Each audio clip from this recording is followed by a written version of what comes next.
painting in my own living room. I think the satisfaction of actually doing it, and sort of just the complete crazy feeling of having done such a stupid thing, that's kind of made up for any lack of freshness. So the food had become sort of secondary in the whole thing. You didn't really get to sit down and enjoy your curry in the way that you'd usually enjoy a takeaway. That, I suppose, is one of the things that happens when you take an ideal and you get into the practical aspects of doing it. Sometimes they're not exactly the same thing. James Henry, food pilgrim or food tourist? What do you think?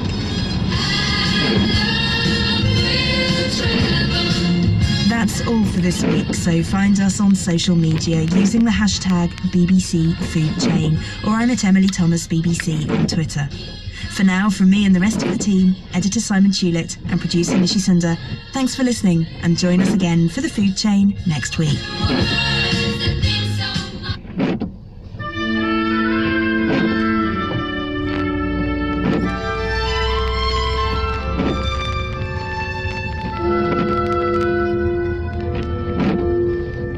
This is 89.9 WWNO New Orleans, 90.5 KTLN Thibodaux-Homa, New Orleans Public Radio. We're also online at WWNO.org. Visit our website for news, interviews, features, podcasts, and more, including our 24-hour classical music station, available at 104.9 FM. That's WWNO.org.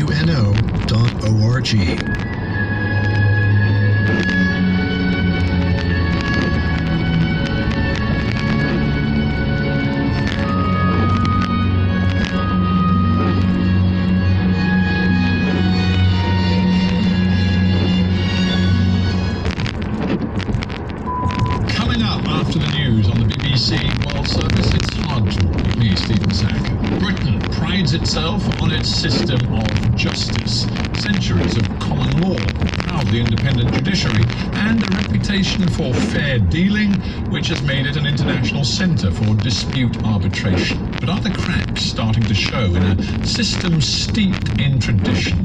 Well, my guest today, Lord Neuberger, was until last year President of the UK Supreme Court.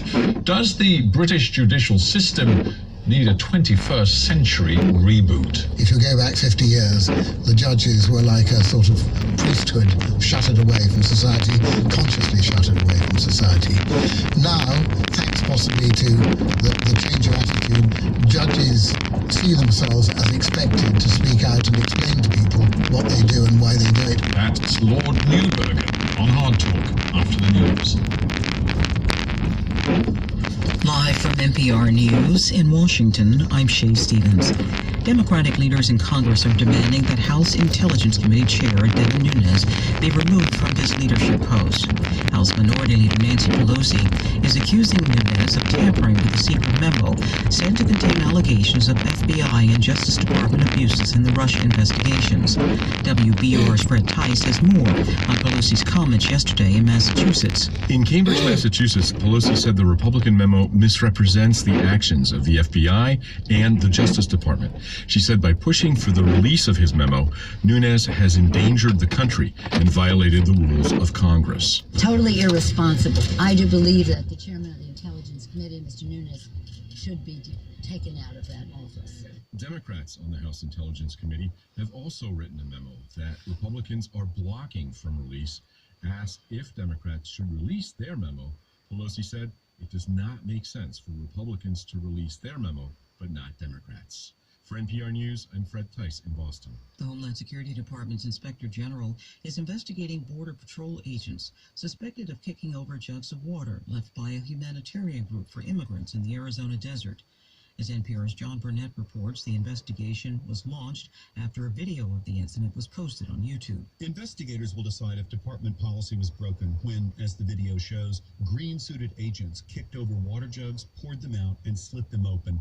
Pro-immigrant volunteers leave water supplies in desolate stretches of the Sonoran Desert as a humanitarian effort.